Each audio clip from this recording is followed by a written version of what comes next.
My dear students, this is class 12 maths exercise 9.8 question number 1 பார்க்க போறோம். Find the area of the region bounded by ஒரு curve கொடுத்துருக்காங்க. இங்கே பாருங்கள், power one வேரியபிள்ஸோட power one இருந்தால் அதுக்கு நமக்கு ஒரு ஸ்ட்ரெயிட் லைன் கிடைக்கும். ஓகே, நான் இந்த கர்வை இங்கே எழுதிக்க போகிறேன். என்ன கொடுத்துருக்காங்க பாருங்கள், 3x minus 2y plus 6 equal to 0. ஓகேவா, நம்ம ஒய்யை ஒன் சைட் பண்ணலாம். அப்போ மைனஸ் 2y இங்கே வச்சுக்கோங்க. மைனஸ் 3x, இந்த 3x அந்தாட்ட போயிட்டு மைனஸ் 3x, இந்த 6 அந்தாட்ட போயிட்டு minus 6. Okay, minus 3x minus 6ன்னு ஆகிடுது. இப்போது ரெண்டு சைடிலும் மைனஸ் நம்ம கட் பண்ணிட்டோம்னா 2y equal to 3x plus 6ன்னு வருது. அப்போது இந்த 2வையும் அந்த சைடு எடுத்துகிட்டு போயிட்டோம்னா 1/2 ஆகிடும். அப்போ 1/2 இன்ட்டு 3x ப்ளஸ் 6. ஓகேவா, சரி. இப்போ இந்த 2வை நம்ம உள்ளே கொடுத்துக்கலாம். அப்போ y equal to 3/2x plus 6/2ன்றது 3ன்னே எழுதிக்கலாம். ஓகேவா, ஸோ இதுதான் அந்த கர்வ். சரி, இப்போது இந்த லிமிட்ஸ் என்ன கொடுத்துருக்காங்க, லோவர் லிமிட் வந்து -3, அப்பர் லிமிட் வந்து 1. கரெக்டாக? ஸோ ஒரு சின்னதாக ஒரு கிராஃப் வரைஞ்சிக்கலாம் நம்ம. இது x ஆக்சிஸ், இது y ஆக்சிஸ். ஓகேவா, இப்போது இந்த லிமிட்ஸ் கொடுத்துருக்காங்கல்ல, -3, அப்புறம் இந்த பக்கம் 1, இதுதான் லிமிட்ஸு. இப்போது இந்த கர்வ் இருக்கு இல்லையா, இதுக்கு ஒரு சின்னதாக ஒரு கிராஃப் எடுத்துக்கலாம். ஒன்றுமே இல்லை பாருங்கள், எக்ஸு ஒய்யு. ஃபஸ்ட்டு எக்ஸுக்கு 0 கொடுங்க, அப்போ இந்த போர்ஷன் வந்து 0 ஆகிடும். அப்போ ஒய்க்கு வந்து 3ன்னு ஆன்சர் கிடைக்கும். அதுக்கப்புறம் நீங்கள் y ஈக்குவல் டு 0 போட்டிங்கன்னா இங்கே என்ன ஆகும் பாருங்கள், 3/2 எக்ஸு ப்ளஸ் 3 ஈக்குவல் டு 0 ஆகுதா. அப்போ 3/2 எக்ஸ் ஈக்குவல் டு -3ன்னு வரும். இப்போது இந்த 3க்கு இந்த 3 அடிச்சிக்கலாம், இங்கே -1 போட்டுடலாம், இங்கே 1 போட்டுடலாம். அப்போது எக்ஸ் ஈக்குவல் டு இந்த 2 அந்த பக்கம் எடுத்து போய் மல்டிப்ளை பண்ணிங்கன்னா -2, 2 இன்ட்டு -1 -2ன்னு ஆகிடும். அப்போது எக்ஸுக்கு -2ன்னு வேல்யூ கொடுக்கும்போது நமக்கு y வேல்யூ வந்து 0ன்னு வருது. புரியுதுங்களா? ஓகே, இந்த ரெண்டு பாயிண்ட்டை மட்டும் நான் இங்கே குறிச்சிக்க போகிறேன். நல்லா கவனிங்க. 0,3, அதாவது இது வந்து 0,3. அடுத்த பாயிண்ட் என்ன, -2,0. ஸோ இங்கே -2,0. ஸோ இந்த ரெண்டு பாயிண்ட்டை ஜாயின் பண்ணி ஒரு ஸ்ட்ரெயிட் லைன் எடுத்துக்கிறேன். நல்லா கவனிங்க. ஸோ இந்த ஸ்ட்ரெயிட் லைன், இப்போ இந்த ரெண்டு பவுண்ட்ரிஸ் இருக்கு இல்லையா, அதாவது இது ஒரு பவுண்ட்ரி, இது ஒரு பவுண்ட்ரி.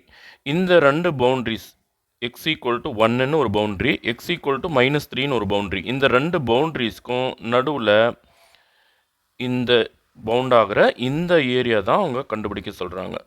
புரியுதாப்பா? ஸோ இது ஒரு ஏரியா, இது ஒரு ஏரியா. அண்டு இன்னொரு விஷயம் நீங்கள் கவனத்தில் வைக்கணும், மைனஸ் சைடில் இது வந்து பாருங்கள் நெகட்டிவ் சைடில் வரும்போது நம்ம மாடு போடணும். அப்போது required area A equal to first lower limit வந்து -3, அப்பர் லிமிட் பாருங்கள் இது வரைக்கும் செப்பரேட் பண்ணிடலாம். அப்பர் லிமிட் வந்து -2. ஓகேவா, ஸோ இந்த கர்வோட ஈக்குவேஷன் y ஒன் சைட் பண்ணி வச்சுருக்கோம் இல்லையா, அது எடுத்து இங்கே எழுதுங்க. y dxக்கு பதிலாக 3/2x ப்ளஸ் 3. ஓகேவா, அல்லது 1/2 3x ப்ளஸ் 6, நீங்கள் எப்படி வேணாலும் வச்சுக்கலாம். சரி, நீங்கள் இங்கே இருக்கிறதே கூட எடுத்துக்கலாம், இதையும் எடுத்துக்கலாம், இதையும் எடுத்துக்கலாம், நீங்கள் எதை வேணாலும் எடுத்துக்கலாம். ஓகேவா, பட் இது வந்து நெகட்டிவ் சைடு வர்றதுனால இதுக்கு ஒரு மாடு போட்டுக்கோங்க, மாடுலஸ் ஆஃப். ஓகே, அடுத்து இந்த ஏரியா எங்கேருந்து ஸ்டார்ட் ஆகுது, -2லேருந்து ஸ்டார்ட் ஆகிட்டு +1 வரைக்கும் வருது. அப்போது -2லேருந்து +1 வரைக்கும் அடுத்த ஏரியா. ஓகே, கர்வ் என்ன, எக்ஸ் ஆக்சிஸ்க்கும் இந்த கர்வுக்கும் இடைப்பட்ட இந்த ஏரியா தானே. அதாவது இந்த லைனோட ஈக்குவேஷன் என்னன்னா y equal to 3/2x plus 3. கரெக்டா? ஸோ 3/2x ப்ளஸ் 3 தான் இங்கேயும் போட போகிறோம். பாருங்கள், இந்த dx ரெண்டு இடத்துல போட்டுக்கோங்க. ஓகே, இப்போது இதுக்கு மாடு போட தேவையில்லை, ஏன்னா பாசிட்டிவ் சைடில் அதிகமாக வருது, அதனால் இதுக்கு மாடு போட தேவையில்லை. இப்போ நல்லா கவனிங்க, 3/2x 3/2 செப்பரேட்டாக வச்சுக்கோங்க. எக்ஸுக்கு இன்டகிரேஷன் வந்து x²/2. ஓகேவா, ப்ளஸ் 3க்கு இன்டகிரேஷன் வந்து 3x/1. இங்கே போட்டால் போடுங்க, போடாட்டி பரவாயில்ல.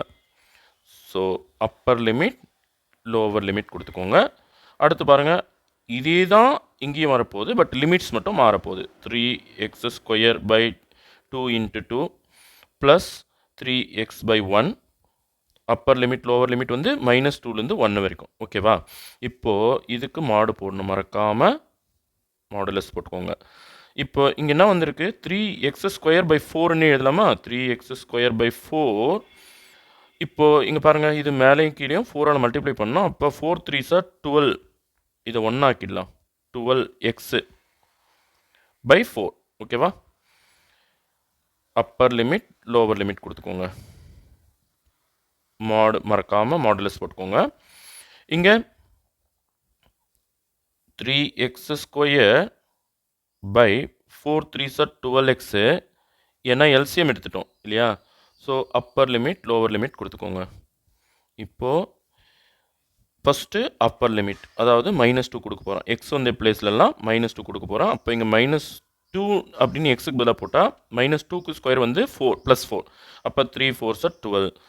அகெயின் இங்கே நம்ம 2ன்னு கொடுத்தோம்னா 12 × -2 -24 வந்துடும். ஓகேவா? /4 மைனஸ், இதுக்கு ஒரு ரவுண்ட் ப்ராக்கெட் போட்டுக்கோங்க. இப்போ லோவர் லிமிட்டுக்கு போகிறோம். லோவர் லிமிட் வந்து -3. ஓகேவா? அப்போ இந்த இடத்துல -3ன்னு வச்சோன்னா இது 9 ஆகிடும், +9 ஆகிடும். அப்போ 9 × 3 27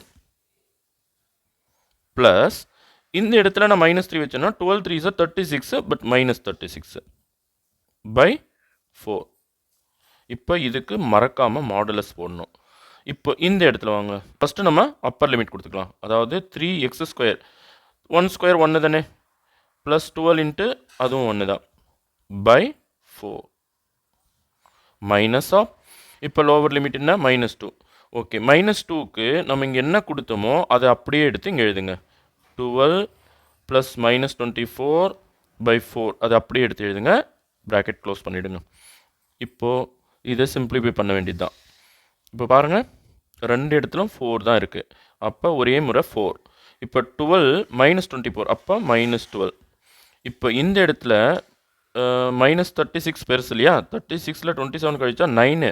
அப்போ ப்ராக்கெட்டுக்குள்ளே -9, வெளியே ஒரு மைனஸ், மைனஸ் இன்ட்டு மைனஸ் +9 ஆகிடும். ஓகேவா? சரி, இதுக்கு மாடுலஸ் போடணும். இப்போ இந்த சைடில் இதுக்கு மாடுலஸ் போட தேவையில்லைன்னு சொன்னால் 3 + 12 15/4 தான் ரெண்டுத்துக்கும் எல்சிஎம். அப்போ 4 ஒரு முறை போட்டால் போதும். இப்போ இது வந்து -24 + 12, அப்போ -12 ப்ராக்கெட்டுக்குள்ளே மைனஸ் இன்ட்டு மைனஸ் +12/4. ஓகேவா?